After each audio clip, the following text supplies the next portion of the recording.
الحمد لله وكفى وسلام على عباده الذين اصطفى أما بعد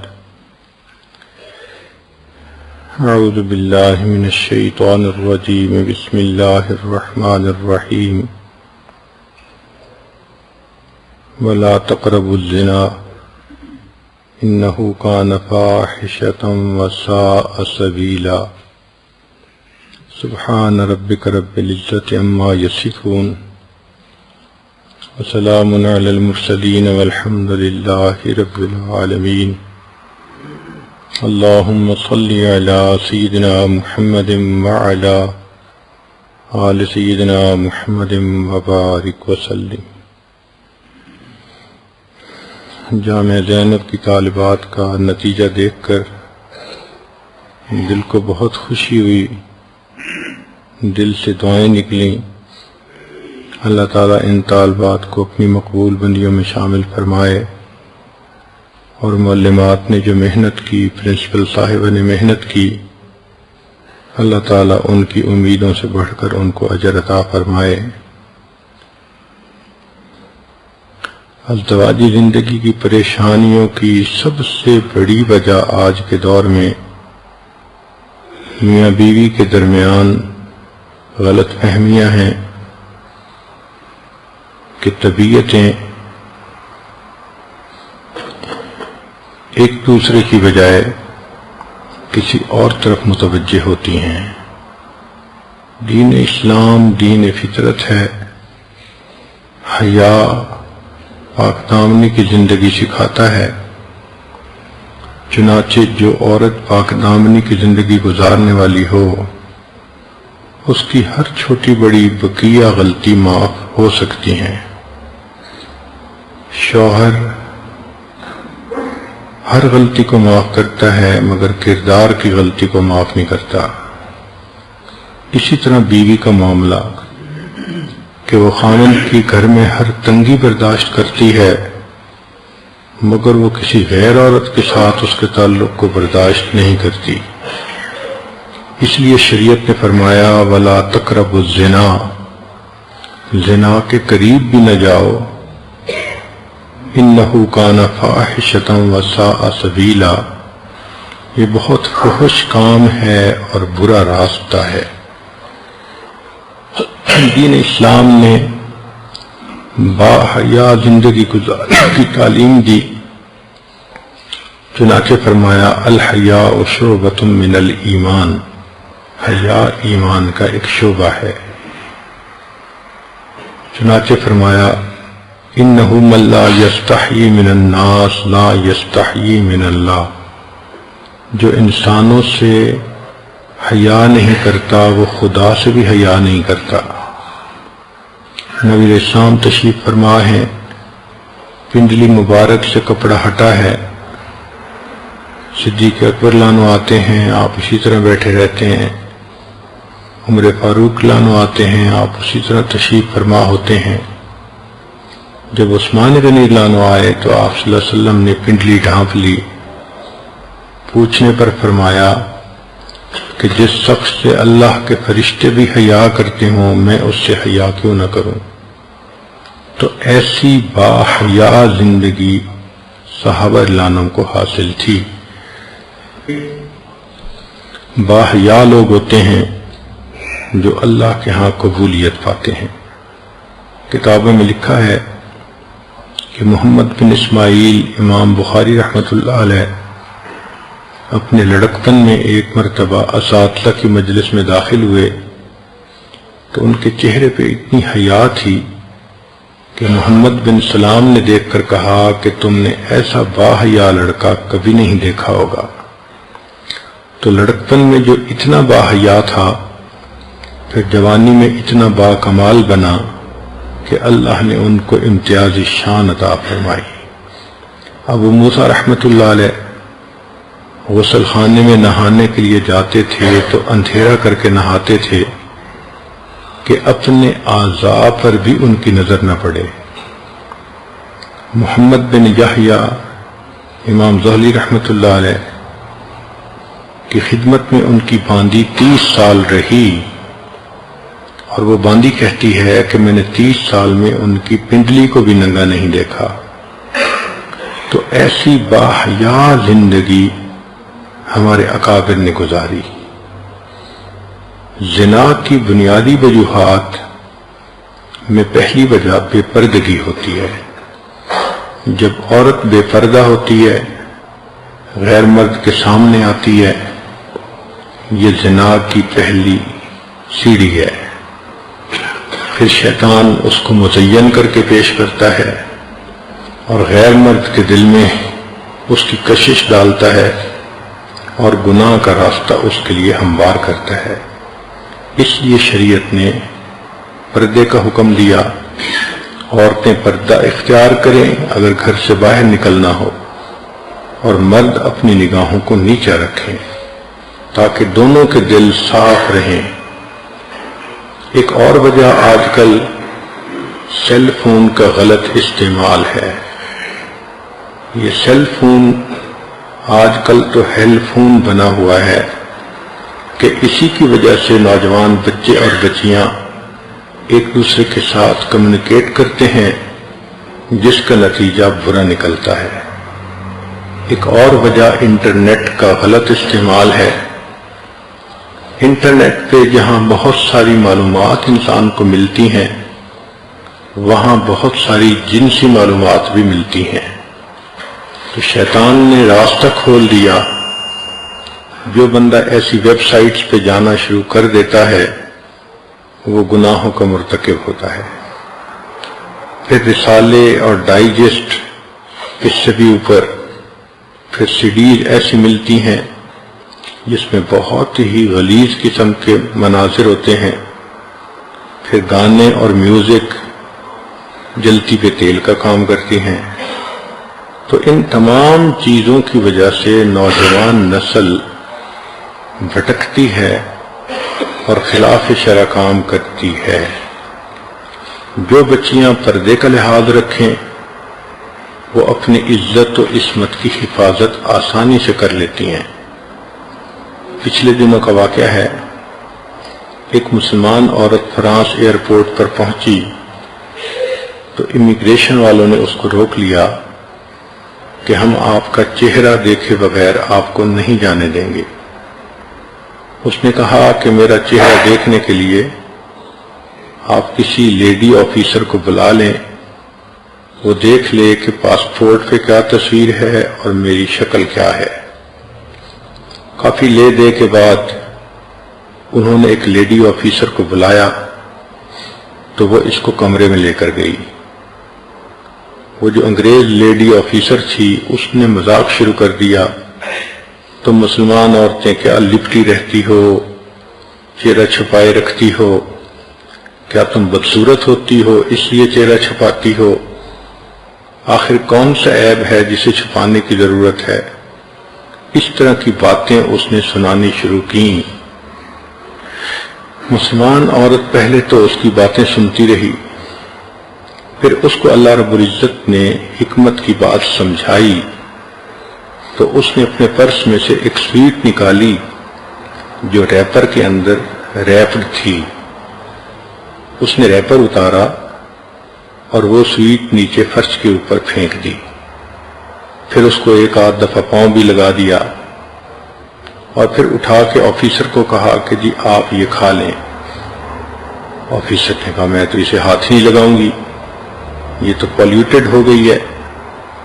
اس نے کہا بہت اچھا۔ پھر اس نے بیگ سے ایک دوسری سویٹ نکالی جو ریپر میں ریپڈ تھی اور وہ اس کو کھانے کے لیے دی تو آفیسر نے لے کر اس کو منہ میں ڈال لیا۔ تو وہ مسلمان عورت کہنے لگی کہ میری بات کا جواب خود بخود ہو گیا کہ دیکھو ایک چیز پردے کے بغیر تھی، فرش پر گری، پولیوٹ ہوئی، آپ نے ہاتھ لگانا پسند نہ کیا۔ وہی چیز جب ریپر میں تھی تو آپ نے اس کو منہ میں ڈال لیا۔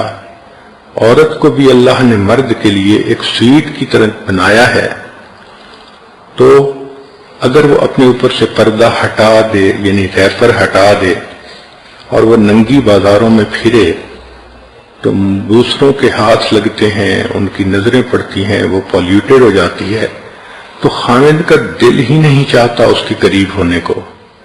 اور اگر وہ لپٹی ہوئی ہوتی ہے تو جیسے ہی خامد کے سامنے پردہ اٹھاتی ہے خامد کو ایک مقناطیسیت محسوس ہوتی ہے. یہ بات اتنی کنونسنگ تھی کہ وہ گوری آفیسر جو تھی کلمہ پڑھ کر مسلمان ہو گئی. تو اللہ رب العزت نے پردے کے اندر ایک برکت رکھی ہے.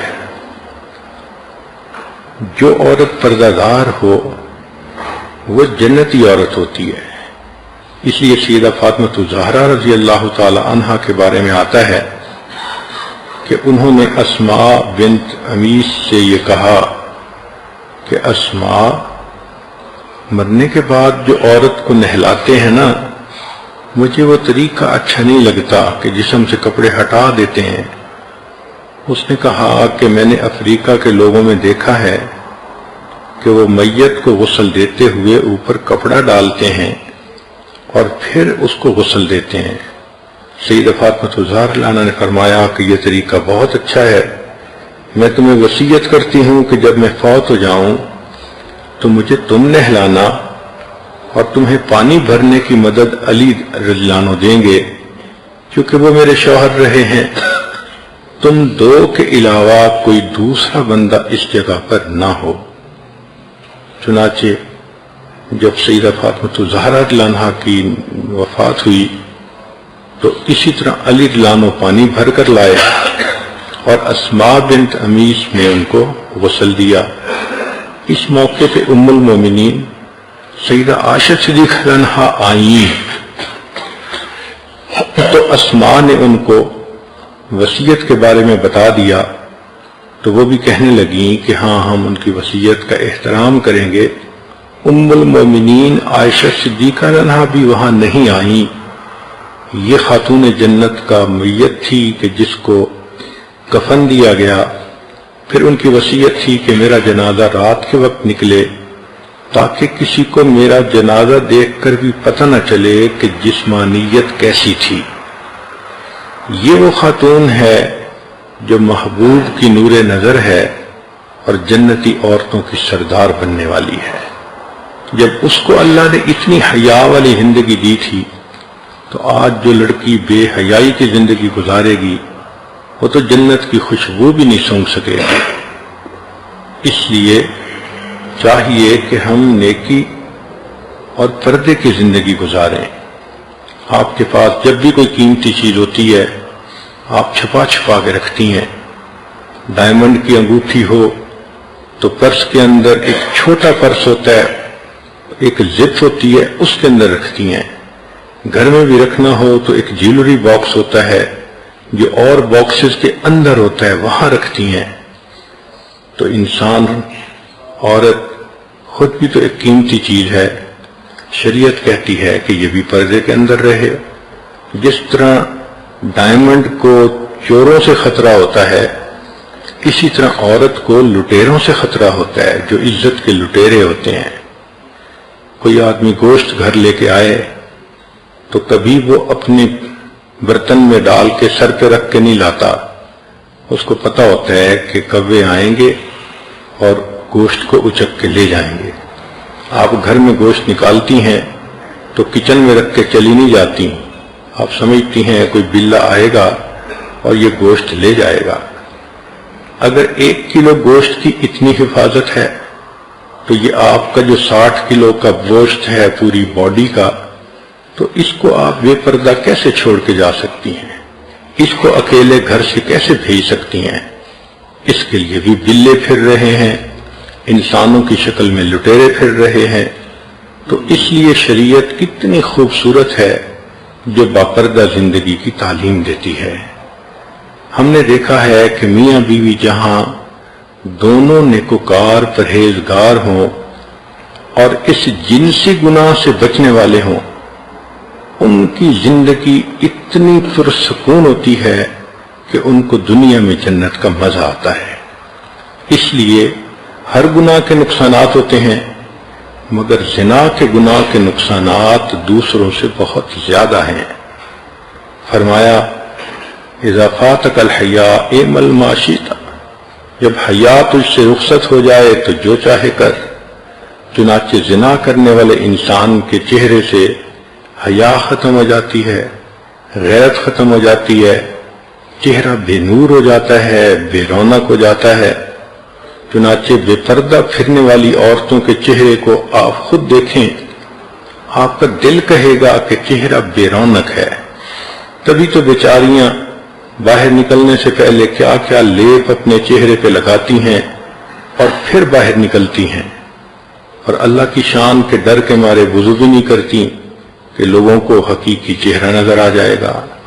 وہ کیا کہیں گی کہ ابھی تھوڑی دیر پہلے جو حور بنی ہوئی تھی، چہرہ دھونے کے بعد یہ تو کسی ڈائن کی بہن نظر آتی ہے۔ تو اس لیے زنا کے گناہ سے رزق کی تنگی بھی بڑھ جاتی ہے، چاہے وہ ملٹی ملینئر بندہ کیوں نہ ہو، کام اٹکا ہی رہتا ہے۔ پھر انسان کی ہیبت کم ہو جاتی ہے، دل سخت ہو جاتا ہے، عبادت کو دل نہیں چاہتا، پھر دل پریشان ہوتا ہے۔ آپ اس بات کا خود مشاہدہ کر لیں کہ جتنی لڑکیاں روگ پال لیتی ہیں، ان کو راتوں کو نیند نہیں آتی۔ کبھی 1 بجے میسج آ رہا ہے، کبھی 2 بجے میسج جا رہا ہے، ساری رات جاگ کے گزار دیتی ہیں۔ جس گناہ نے دنیا میں سکون چھین لیا، سوچیں آخرت میں سکون کیسے ملے گا۔ پھر پریشان ہو کے خود کہتی ہیں اس جینے سے تو مر جانا اچھا تھا، اب تو گھبرا کے یہ کہتے ہیں کہ مر جائیں گے، مر کے بھی چین نہ پایا تو کدھر جائیں گے۔ اس لیے زنا کے بارے میں 2-3 باتیں بہت اہم ہیں۔ پہلی بات کہ حدیث مبارکہ سے پتہ چلتا ہے کہ جب کوئی شخص زنا کر رہا ہوتا ہے اس وقت وہ مسلمان نہیں رہتا، ایمان اس کے جسم سے نکل کے الگ ہو جاتا ہے۔ گویا زنا کرنے میں جتنا وقت گزرا وہ اتنا وقت کفر کی حالت میں گزر گیا، ایمان سے خالی گزر گیا۔ اب ذرا عورتیں سوچیں کہ جب ان کے جسم کو کسی غیر محرم نے ہاتھ لگایا، یہ اتنی دیر کفر کی حالت میں رہیں، کہنے کو تو مسلمان بنی پھرتی ہیں، لیکن نامہ اعمال میں تو لکھا جائے گا نا کہ اتنا وقت جس نے کفر کی حالت میں گزارا۔ اللہ اکبر، ایسا گناہ کہ ایمان ہی بندے سے الگ ہو جائے۔ پھر یہ اتنا بڑا گناہ ہے کہ حدیث پاک میں آتا ہے کہ جو انسان زنا کرے حتیٰ کہ بڑھاپے کی عمر کو پہنچ جائے، اس پر 7 آسمان اور 7 زمینیں لعنت برساتی ہیں۔ ایسے بندے کو قیامت کے دن اللہ تعالیٰ آنکھ اٹھا کر نہیں دیکھیں گے۔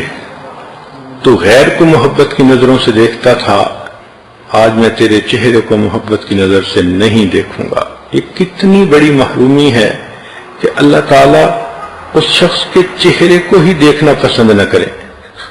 علامہ مناوی رحمۃ اللہ علیہ کے دادا کہتے تھے کہ جو شخص زنا کا مرتکب ہوتا ہے اس کے چہرے کی ظلمت اہل باطن دیکھتے ہیں، جب قریب وہ آتا ہے تو اس کے جسم سے بدبو آتی ہے، جب وہ نہاتا ہے تو پانی کے اندر زنا کا گناہ دھل رہا ہوتا ہے، پانی دیکھ کر وہ بتا سکتے ہیں۔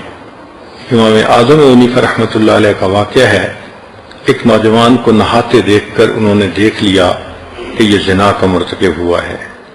ابن عساکر نے ایک حدیث نقل کی ہے، المقیم علی الزنا کعابد وثن، کہ جو زنا کے اوپر مقیم ہوتا ہے وہ بت پرست کی مانند ہوتا ہے۔ اس کا مطلب یہ کہ اگر کسی لڑکی نے کسی لڑکے کے ساتھ 2 سال افیئر رکھے تو اللہ کے ہاں یہ 2 سال بت پرست رہی۔ اس کا نام مومنوں کی فہرست میں نہیں ہوگا، اس کا نام بت پرستوں کی فہرست میں ہوگا۔ آج سوچئے، ہم بت پرستوں کی باتیں پڑھتے ہیں تو کہتے ہیں یہ ایمان سے محروم تھے۔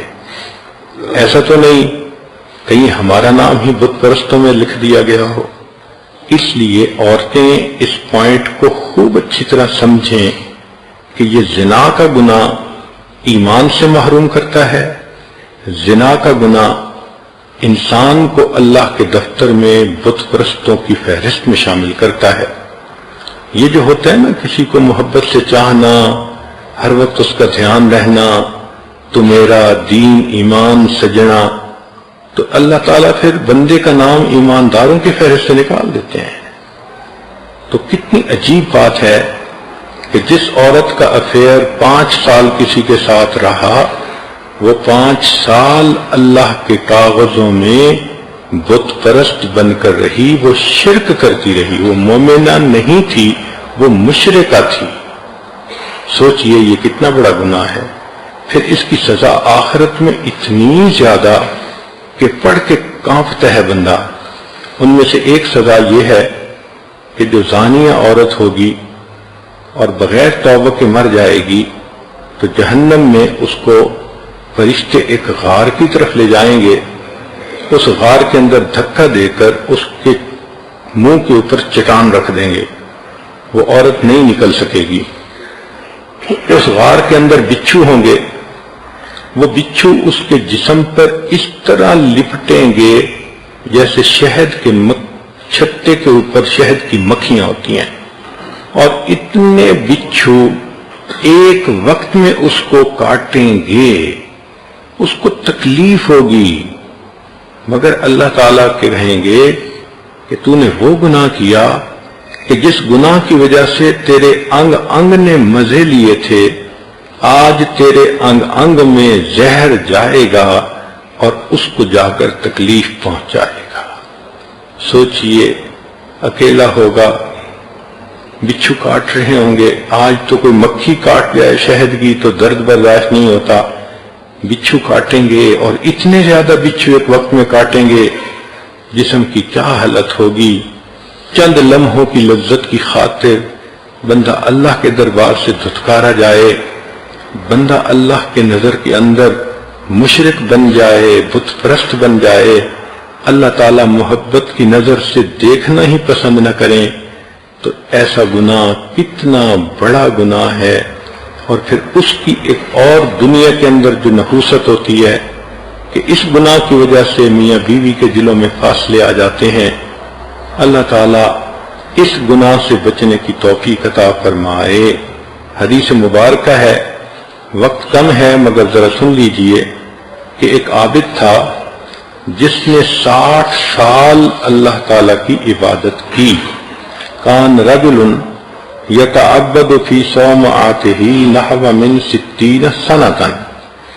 پھر ایک دن کیا ہوا کہ باہر بارش ہوئی تو اس نے کھڑکی سے دیکھا تو اس کو باہر سبزہ نظر آیا، اچھا موسم نظر آیا، فقال کہنے لگا لو نزلت فمشیت ونظرت، اگر میں نیچے اتروں، میں ذرا چلوں پھروں گا اور میں دیکھوں گا، ففعل، اس نے ایسا ہی کیا۔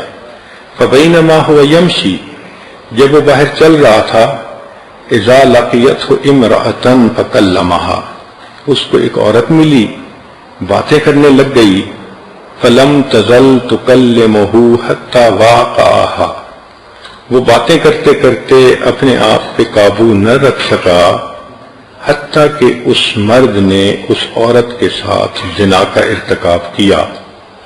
جب ارتکاب کر لیا تو اس نے کہا کہ میں غسل کروں، فوضع کیسا کان علیہ، اس نے اپنے کپڑے اتارے جو اس کے اوپر تھے، فیہ رغیف، اس میں ایک تھیلی بھی تھی اور تھیلی میں کچھ روٹی کے ٹکڑے تھے، ونزل الماء یغتسل، وہ پانی کے قریب آیا تاکہ غسل کرے، عین اس لمحے میں فحضر اجلہ، اس کی موت کا وقت آ گیا، اتنے میں ایک سائل اس کے قریب سے گزرا، فمر سائل فاوما الی الرغیف فاخذہ، اب اس کے اوپر تو مرنے کی کنڈیشن آ چکی تھی، تو اس نے اشارے سے اس سائل کو کہا کہ میرے اس تھیلی میں سے کچھ لے لو، تو سائل نے تھیلی میں سے کچھ صدقہ لے لیا اور چلا گیا۔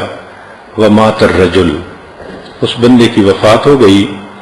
فوزن عملہ ل60 سنۃ فرجحت خطیئۃ بعملہ، اس کے 60 سال کی عبادت اس کے زنا کے گناہ سے ہلکی نکلی، زنا کا گناہ بھاری ہو گیا، 60 سال کی عبادت کم ہو گئی، حکم ہوا اس کو جہنم میں لے جاؤ۔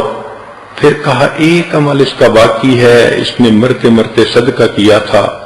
ثم وضع الرغیف فرجح، جب اس صدقے کا وزن کیا تو پھر اس کا نیکیوں کا پلڑا غالب آیا، فغفر لہ، اللہ نے اس کی مغفرت فرما دی۔ سوچنے کی بات ہے، ایک گناہ 60 سال کی عبادت کو ختم کر دیتا ہے۔ جو کئی مرتبہ زنا کے مرتکب ہوں ان کی عبادتوں کا کیا بنے گا؟ قیامت کے دن اللہ رب العزت کے سامنے کیا پیشی ہوگی؟ اس لیے انسان کو چاہیے کہ وہ پاک دامنی کی زندگی گزارے۔ شریعت نے کہا عورت کو اگر اپنی جان بھی دینی پڑے تو وہ جان دے دے، شہید کہلائے گی، لیکن اپنی عزت اور آبرو کو پامال نہ کرے۔ ایک واقعہ سنا کے میں بات کو مکمل کر دیتا ہوں، امید ہے کہ بچیاں اس واقعے کو توجہ سے سنیں گی۔ ایک آدمی قصاب تھا اور وہ رات کے صبح کے وقت جاتا تھا، جانور ذبح کرتا تھا اور دن میں لا کر وہ اپنی دکان پہ گوشت کو بیچا کرتا تھا۔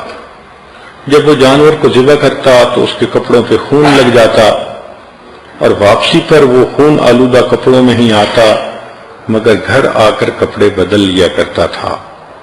ایک رات وہ جب واپس آ رہا تھا جانوروں کو ذبح کر کے تو رات کا اندھیرا تھا، وہ ایک جگہ سے گزر رہا تھا کہ ایک بندہ شور مچاتا ہوا آیا اور آ کے اس نے اس کو پکڑ لیا۔ جب پکڑ لیا تو اس نے دیکھا تو اس بندے کے جسم سے خون بہہ رہا ہے، حیران ہوا، اتنے میں اس بندے کی جان نکل گئی۔ دیکھا تو اس کے جسم میں ایک چھری تھی جو کسی نے گھونپ دی تھی۔ اب وہ جو قتل کرنے والا تھا وہ تو بھاگ گیا اور مقتول اندھیرے نے اس کو سمجھا کہ شاید اس نے قتل کیا۔ جب اس کی وفات ہو گئی تو اتنے میں لوگ آ گئے۔ اب لوگوں نے مقتول کو بھی دیکھا، اس قصاب کو بھی دیکھا، اس کے جسم پہ خون کے آثار بھی دیکھے۔ انہوں نے پکڑ لیا کہ تم نے اسے قتل کیا ہے۔ چنانچہ قاضی کے پاس مقدمہ گیا، قاضی نے گواہ دیکھے، مقتول کو دیکھا تو اس نے اس کے اوپر قصاص کا حکم لگا دیا کہ جان کے بدلے جان، اس بندے کو پھانسی دی جائے گی، اس کا سر قلم کیا جائے گا۔ چنانچہ جب سر قلم کرنے کے لیے اس بندے کو مجمع کے سامنے لایا گیا تو اس وقت اس کی آنکھوں میں آنسو آ گئے۔ تو جو لانے والا پولیس افسر تھا اس نے پوچھا کہ تم کیوں رو رہے ہو؟ تمہیں اپنے جرم کے اوپر ندامت ہو رہی ہے؟ اس نے کہا کہ ندامت تو ہو رہی ہے، لیکن میں اس بندے کا قاتل نہیں ہوں جس کی وجہ سے مجھے سزا دی جا رہی ہے، میں کسی اور کا قاتل ہوں۔ اس نے کہا تمہاری سٹوری کیا؟ اب اس لڑکے نے اپنی سٹوری سنائی۔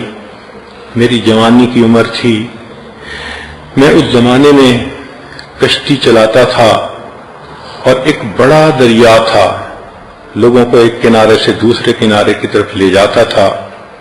ایک دن ایک عورت اور اس کی بیٹی میرے ساتھ کشتی پر سوار ہوئی۔ میں نے لڑکی کو دیکھا تو وہ بہت خوبصورت چاند کا ٹکڑا تھی، میرا دل اس پر فریفتہ ہو گیا۔ میں نے اس لڑکی سے اشارے میں باتیں شروع کر دیں۔ لڑکی نے دیکھا کہ یہ نوجوان میرے اندر انٹرسٹ لے رہا ہے تو اس نے بھی مجھ سے اشاروں میں بات کی، حتیٰ کہ ہمارے درمیان ایک تعلق ایک دوسرے کے ساتھ ہو گیا۔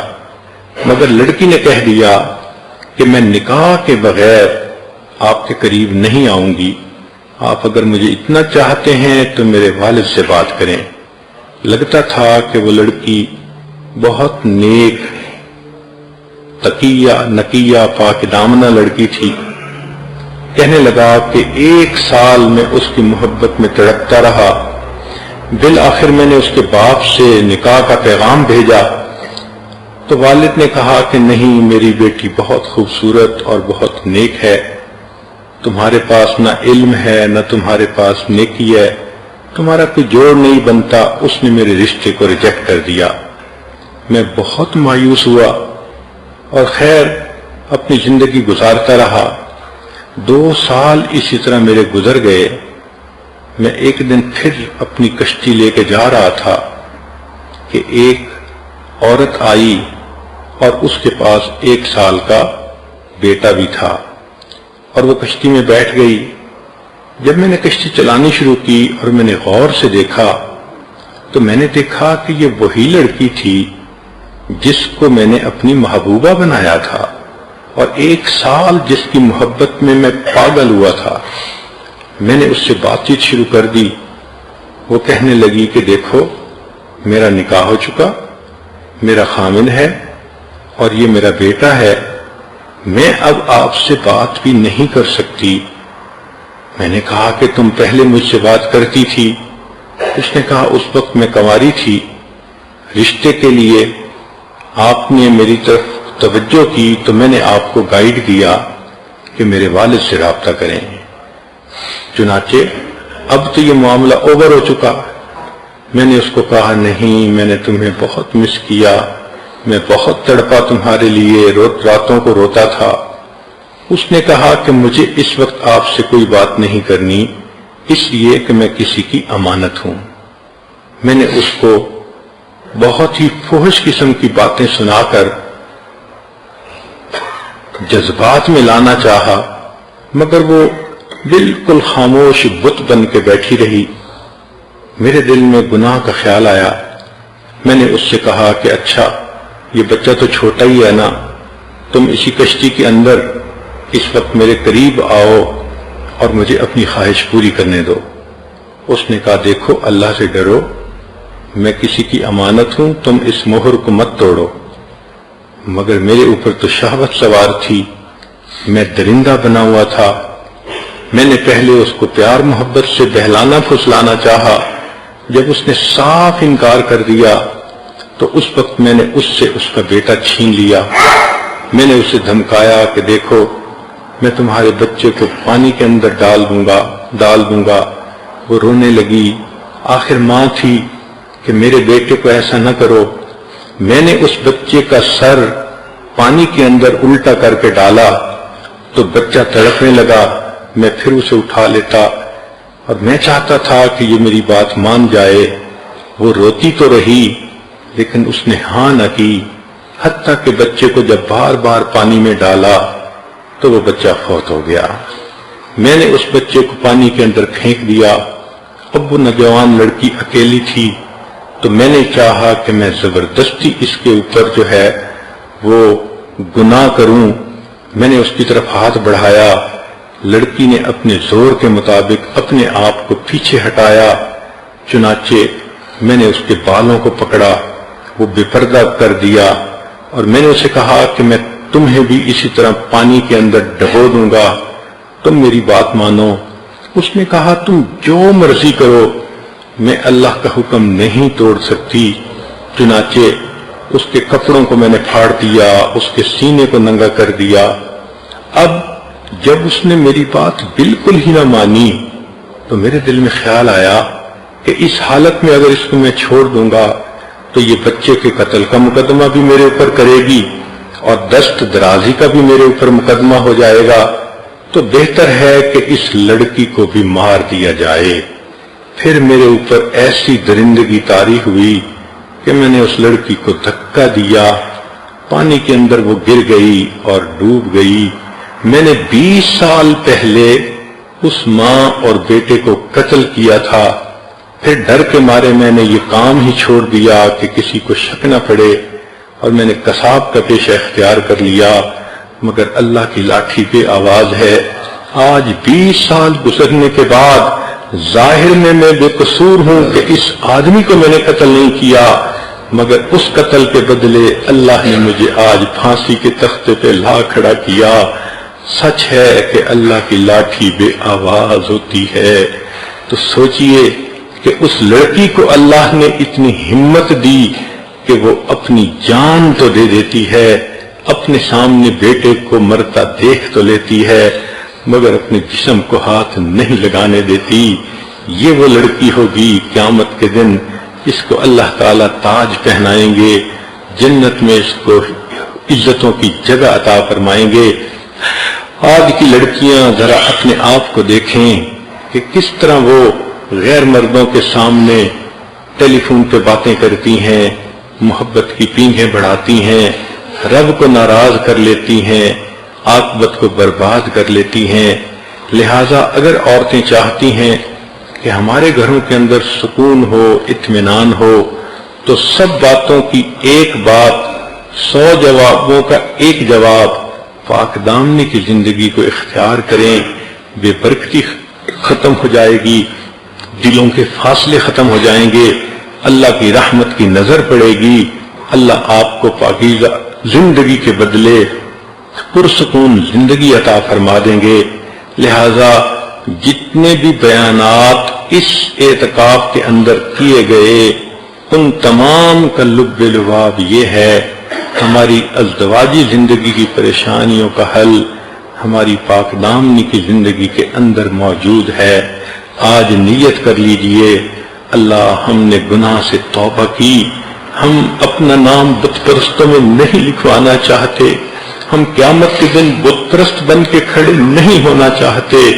اللہ جو غلطیاں ہو چکی ان کو معاف کیجئے، رمضان کے روزے کی برکت سے اور رمضان کے اس مبارک دن کی برکت سے اللہ پچھلے گناہوں کو معاف کیجئے۔ آئندہ ہم پردے کا بھی خیال کریں گی، آئندہ سیل فون کو بھی غلط استعمال نہیں کریں گی، آئندہ ہم انٹرنیٹ کے اوپر بھی بدکاری نہیں دیکھیں گی، اور آئندہ ہم اللہ نیکوکار پرہیزگار بن کر زندگی گزاریں گی۔ اس کے بدلے اللہ ہمیں دنیا میں بھی اپنے خامدوں بچیوں کی خوشیاں نصیب فرما، اور قیامت کے دن بھی اللہ ہمیں اپنے خامدوں بچوں کے ساتھ جنت میں اکٹھا جانا نصیب فرما۔ وآخر دعوانا ان الحمد للہ رب العالمین۔ دعا سے پہلے یہ عاجز بیت کے کلمات پڑھائے گا، توبہ کے یہ کلمات ہیں۔ عورتیں کئی دن سے کہہ رہی ہیں کہ ہمیں یہ کلمات پڑھا دیجئے تاکہ ہمارے بھی گناہ معاف ہوں، تو دل میں نیت کر لیجئے کہ ہم سب گناہوں سے سچی پکی توبہ کر رہی ہیں، آئندہ نیکوکاری کی زندگی گزارنے کا ارادہ کر رہی ہیں۔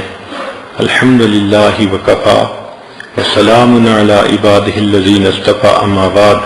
یہ کلمات سچے دل کے ساتھ پیچھے پیچھے پڑھتی جائیں۔ بسم اللہ الرحمن الرحیم،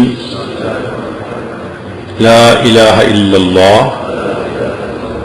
محمد رسول اللہ، آمنت باللہ وملائکتہ وکتبہ ورسلہ والیوم الآخر والقدر خیرہ وشرہ من اللہ تعالی والبعث بعد الموت۔ آمنت باللہ کما ہوا باسمائہ وصفاتہ وقبلت جمیع احکامہ اقرار باللسان وتصدیق بالقلب۔ اشہد ان لا الہ الا اللہ واشہد ان محمدا عبدہ ورسولہ۔ استغفر اللہ ربی من کل ذنب واتوب الیہ برحمتک یا ارحم الراحمین۔ تھوڑی دیر کے لیے مراقب ہو جائیے، آنکھوں کو بند کر لیجیے، سر کو جھکا لیجیے۔ دنیا اور جو کوئی دنیا میں ہے اس سے ہٹ کٹ کے اللہ رب العزت کی یاد میں ڈوب جائیے۔ انسان اپنے اندر جھانکتا ہے، اسے اپنی اصل تصویر نظر آتی ہے۔ اپنے من کے دریچے کو کھولیے، اپنی اصل تصویر کو دیکھیے۔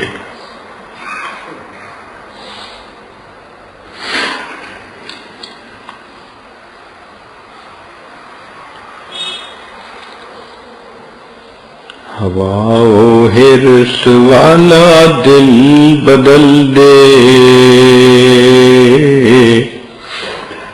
میرا غفلت میں ڈوبا دل بدل دے، بدل دے دل کی دنیا دل بدل دے، خدایا فضل فرما دل بدل دے۔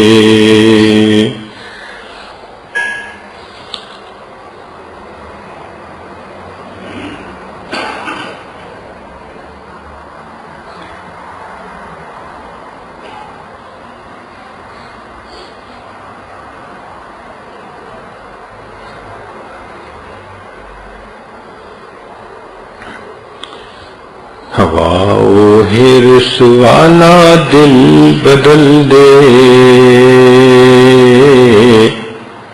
میرا غفلت میں ڈوبا دل بدل دے، گنہگاری میں کب تک عمر کاٹوں،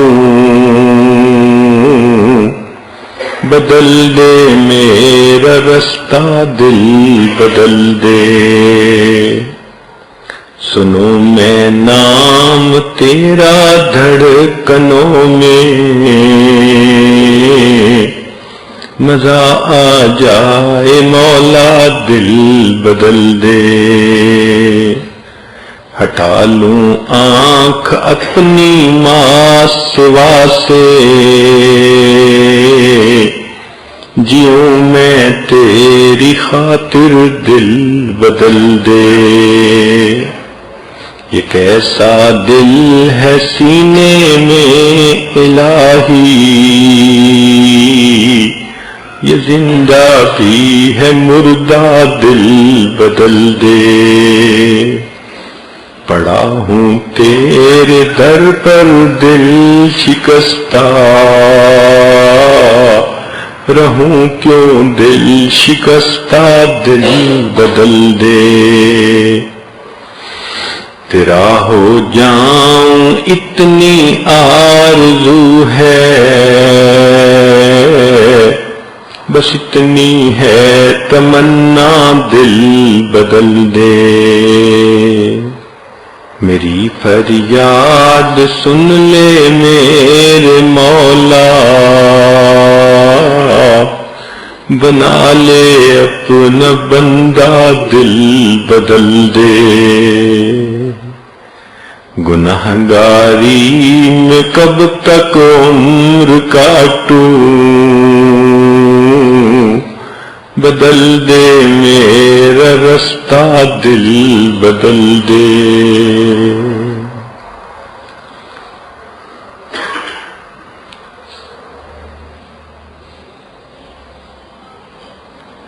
لا الہ الا اللہ محمد الرسول اللہ۔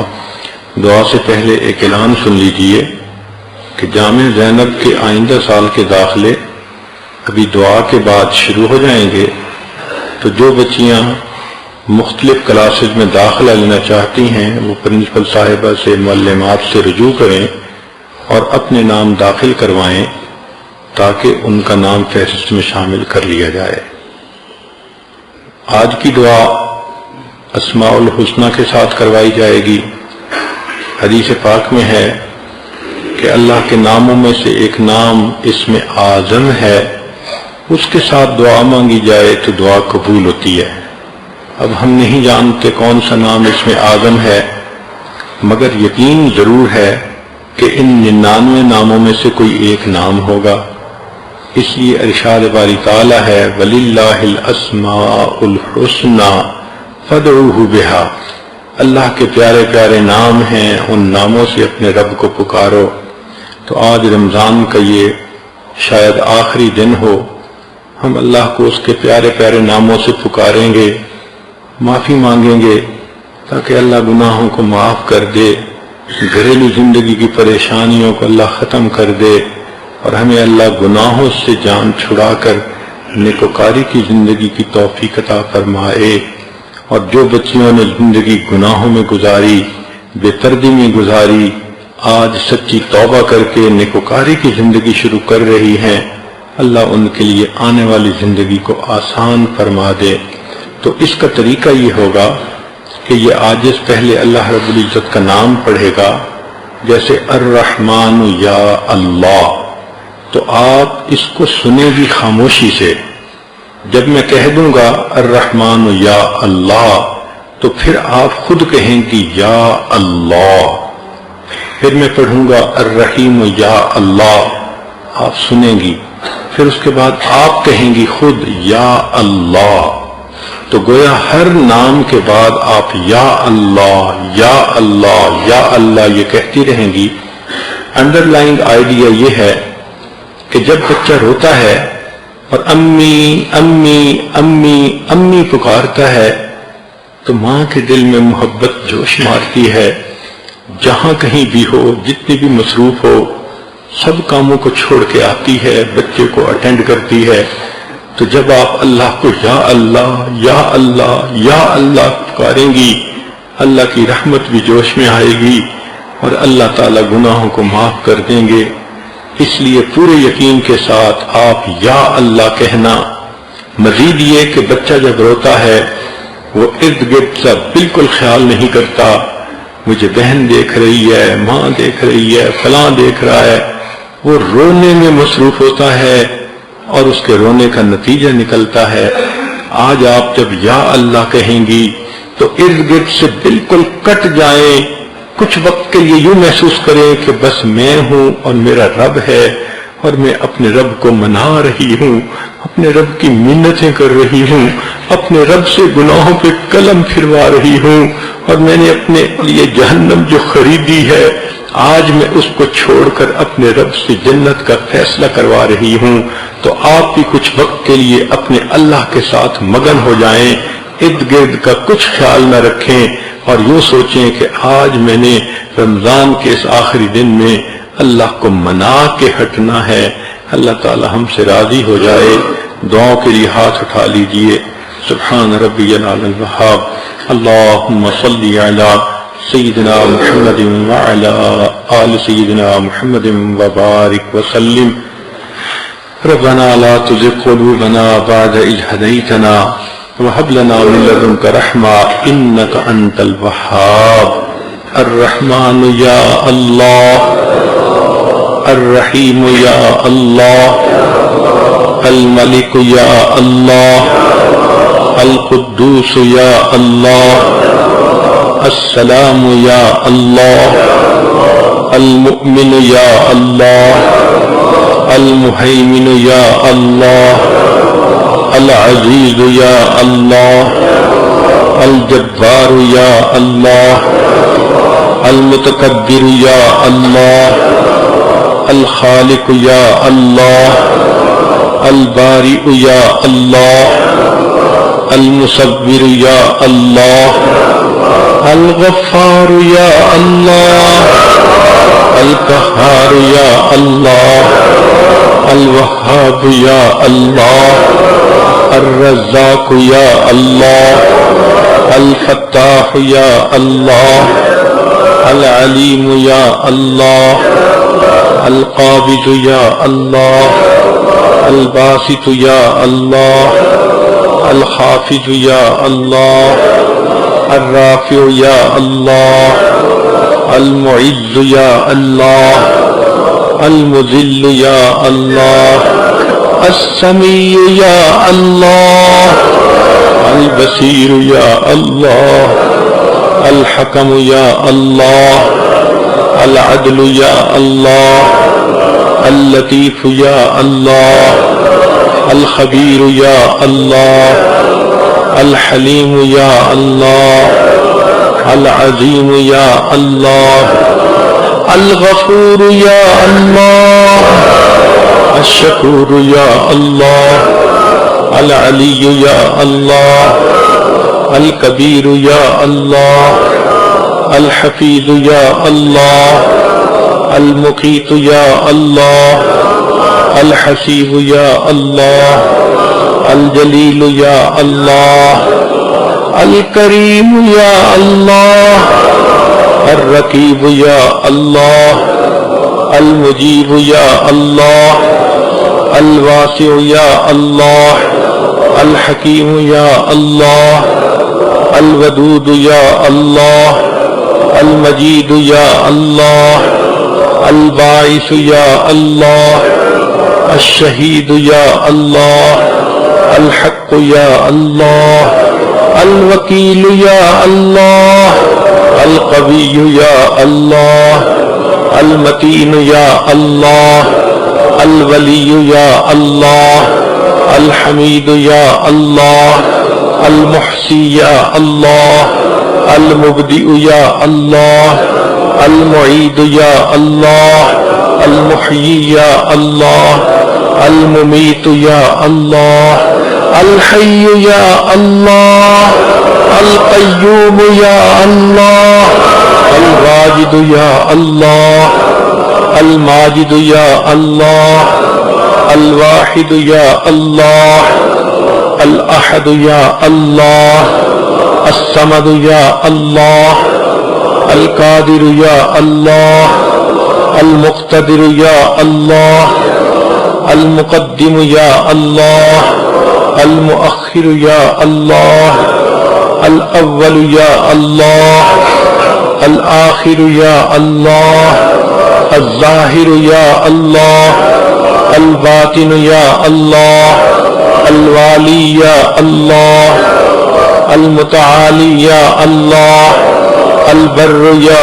اللہ، التواب یا اللہ، المنعم یا اللہ، المنتقم یا اللہ، العفو یا اللہ، الرؤوف یا اللہ، مالک الملک یا اللہ، ذو الجلال والاکرام یا اللہ، الرب یا اللہ، المقسط یا اللہ، الجامع یا اللہ، الغنی یا اللہ، المغنی یا اللہ، المعطی یا اللہ، المانع یا اللہ، الضار یا اللہ، النافع یا اللہ، النور یا اللہ، الحادی یا اللہ، البدی یا اللہ، الوارث یا اللہ، الباقی یا اللہ، الرشید یا اللہ، الصبور یا اللہ، یا اللہ، یا اللہ، یا اللہ، یا اللہ، یا اللہ، یا اللہ، یا اللہ، یا اللہ، یا اللہ، یا اللہ، یا اللہ، یا اللہ، یا اللہ، یا اللہ، یا اللہ، یا اللہ، یا اللہ۔ کریم پروردگار، آپ کے بندے آپ کے دربار پہ حاضر ہیں، کمزور قوی کے دروازے پر حاضر ہیں، محتاج ایک غنی کے دروازے پر حاضر ہیں، سائل ایک سخی کے دروازے پر حاضر ہیں، گناہگار غفار کے دروازے پر حاضر ہیں۔ کریم آقا، رمضان کا آخری دن ہے، اللہ بخشش کا موقع ہے، کریم آقا بخشش فرما دیجئے۔ جبریل علیہ السلام نے بد دعا دی تھی، برباد ہو جائے وہ شخص جس نے رمضان کا مہینہ پایا اپنی مغفرت نہ کروائی۔ اللہ ہم نہیں جانتے مغفرت ہوئی یا نہیں ہوئی، مگر اللہ کرم کر دیجئے، کرم کر دیجئے، اللہ مغفرت فرما دیجئے، اللہ رحمت کی نظر فرما دیجئے۔ ہم انسان ہیں، بھولنے والے ہیں، ہم سے کوتاہیاں ہوئی، ہم سے گناہ ہوئے، اللہ ہم لوگوں کے چکمے میں آ کر گناہ کرتے رہے، اللہ آج سچی توبہ کر رہے ہیں، اللہ توبہ قبول کر لیجئے۔ اللہ ہم اپنے ناپاک جسموں کے ساتھ آپ کے سامنے کھڑا نہیں ہونا چاہتے، ہم قیامت کے دن اللہ اس حال میں نہیں آنا چاہتے کہ آپ چہرہ ہٹا لیں.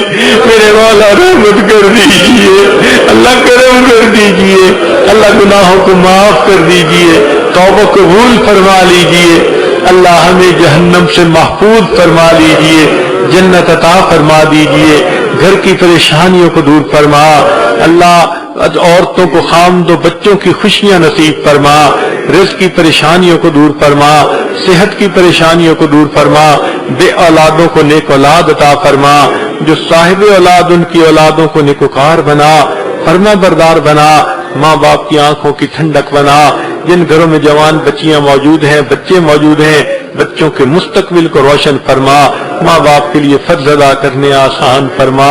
اللہ اتنی بندیاں دامن پھیلائے بیٹھی ہیں, اللہ مہربانی کر دیجئے, جھولیاں بھر دیجئے, اللہ جھڑکیاں نہ دیجئے, اپنے در سے خالی نہ اٹھا دیجئے. اللہ جو روٹی کا سائل ہوتا ہے اس کا کوئی مسئلہ نہیں ہوتا, ایک در سے خالی جائے وہ دوسرے پہ چلا جاتا ہے, کچھ نہ ملے تیسرے پہ چلا جاتا ہے.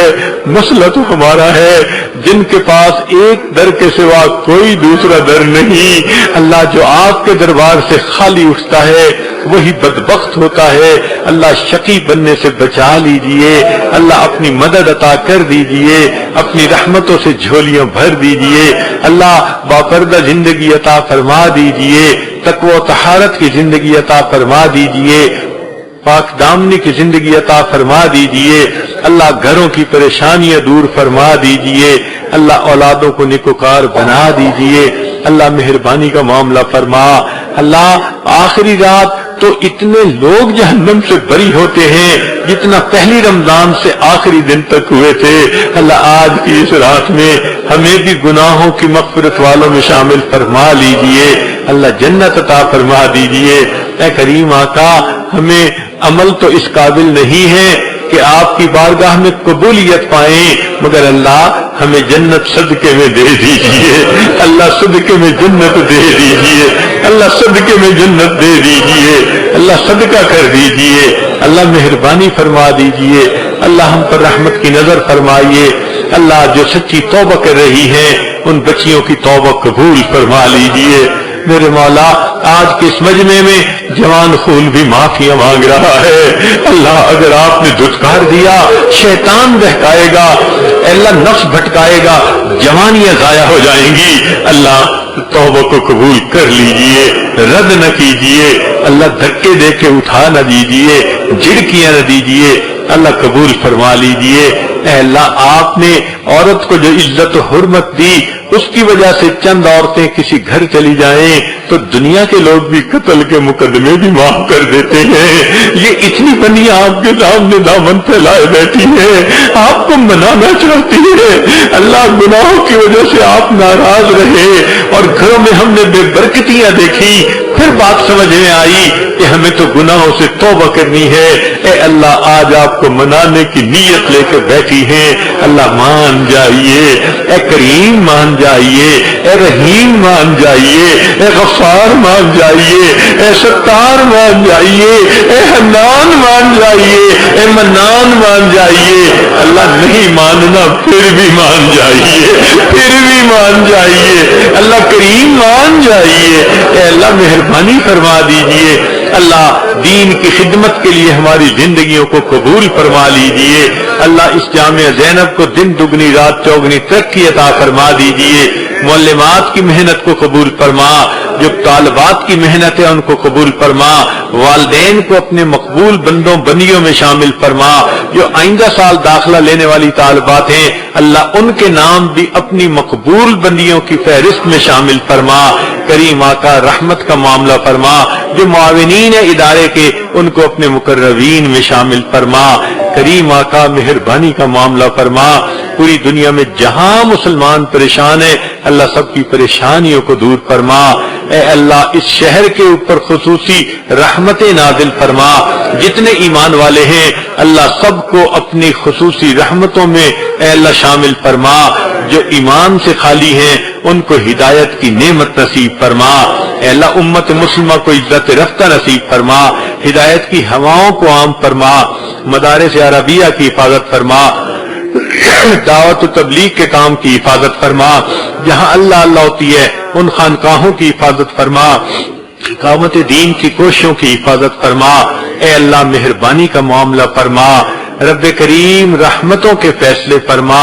اے اللہ جتنی عورتیں بھی آج اس مجمع میں موجود ہیں، سب کے دلوں کی نیک مرادوں کو پورا فرما، سب کے دلوں کی نیک مرادوں کو پورا فرما۔ اللہ بار بار اپنے گھر کا دیدار عطا فرما، اپنے نبی علیہ السلام کے در کی حاضری نصیب فرما، آنے والے وقت کو گزرے وقت سے بہتر فرما، آنے والی زندگی کو گزری ہوئی زندگی کا کفارہ بنا۔ اے کریم آقا مہربانی کا معاملہ فرما۔ اللہ آپ کے پیارے اس مبارک رمضان میں ہم نے جو مانگا ہمیں سب عطا فرما، روزوں کو قبول فرما، تراویح کو قبول فرما۔ اللہ معتکفین کے یہاں آنے کو قبول فرما۔ اللہ یہ آپ کے بندے آپ کی تلاش میں اپنے گھروں سے چل کے یہاں آئے ہیں، میرے مولا میں کہاں کہاں نہ پہنچا تیری دید کی طلب میں۔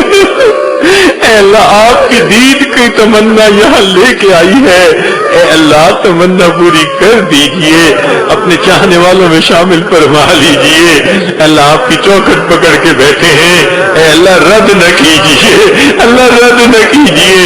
اللہ کوئی شراب خانے سے نکال کے جہنم میں ڈال دیا جائے اس پہ تو کوئی افسوس نہیں، مگر ایسا تو نہ کیجئے گا کہ مسجد سے نکال کے جہنم میں ڈال دے۔ میرے مولا میرے مولا، اے کریم، اے رحیم، اے رحمت فرمانے والے، اے ماں سے 70 گنا زیادہ محبت فرمانے والے، اللہ مہربانی فرما دیجئے، آج بخش دیجئے، اللہ معاف کر دیجئے، اللہ قلم پھیر دیجئے سب گناہوں پر، ان کو نیکیوں میں بدل دیجئے۔ اللہ ہم نے اپنے چاہنے والوں میں شامل فرما لیجئے۔ اے اللہ ان معتکفین کے لیے جو خدمت کی جماعت مردوں کی تھی، عورتوں کی تھی، یا گھروں میں عورتیں جو کھانے بناتی رہیں، اللہ خدمت کی سب عورتوں کو مردوں کو اللہ ان کی امیدوں سے بڑھ کر اجر عطا فرما۔ اللہ جس محبت کے ساتھ پورے شہر کی عورتیں مرد اعتکاف والوں کو خوش آمدید کہتے ہیں، اللہ اس کے بدلے ان کو اپنی سچی محبت نصیب فرما۔ اے اللہ وہ مسجد کے دروازے کھول دیتے ہیں تو ان کے لیے جنت کے دروازوں کو واہ فرما۔ میرے مولا رحمت کا معاملہ فرما۔ اللہ یہ محبتیں دنیا میں کہیں نظر نہیں آتی، پروردگار عالم اس محبت کے عمل کے بدلے سب کو اپنی سچی محبت عطا فرما دیجئے۔ اللہ رحمتوں کا معاملہ فرما، ہماری ان دعاؤں کو اللہ اپنی رحمت سے قبول فرما۔ والدین عزیز اقارب مشائخ جو فوت چکے ان کی مغفرت فرما، جن کی آپ نے مغفرت کر دی قرب کے اعلیٰ درجات عطا فرما۔ ہمارے دوست احباب متعلقین رشتہ دار جو دور بیٹھے ان دعاؤں پر آمین کہہ رہے ہیں یا توقعات رکھتے ہیں یہ رات کاف میں بڑی دعائیں مانگیں گے اور بہت کچھ اللہ سے منوا کے آئیں گے، اللہ ان کے حسن ظن کو پورا فرما دیجیے، حسن ظن کو پورا فرما دیجیے اور ہماری امیدوں سے بڑھ کر عطا کر دیجیے۔ اللہ عطا فرما دیجیے، جان کی حفاظت فرما، عزت آبرو کی حفاظت فرما، ایمان کی حفاظت فرما۔ اللہ اولاد کے غموں سے محفوظ فرما، اولاد کے دکھوں سے محفوظ فرما، امت مسلمہ کو عزت رفتہ نصیب فرما۔ ربنا تقبل منا انک انت السمیع العلیم تب علینا انک انت التواب الرحیم۔ صلی اللہ تعالی علی حبیبہ سیدنا محمد وآلہ واصحابہ اجمعین برحمتک یا ارحم الراحمین۔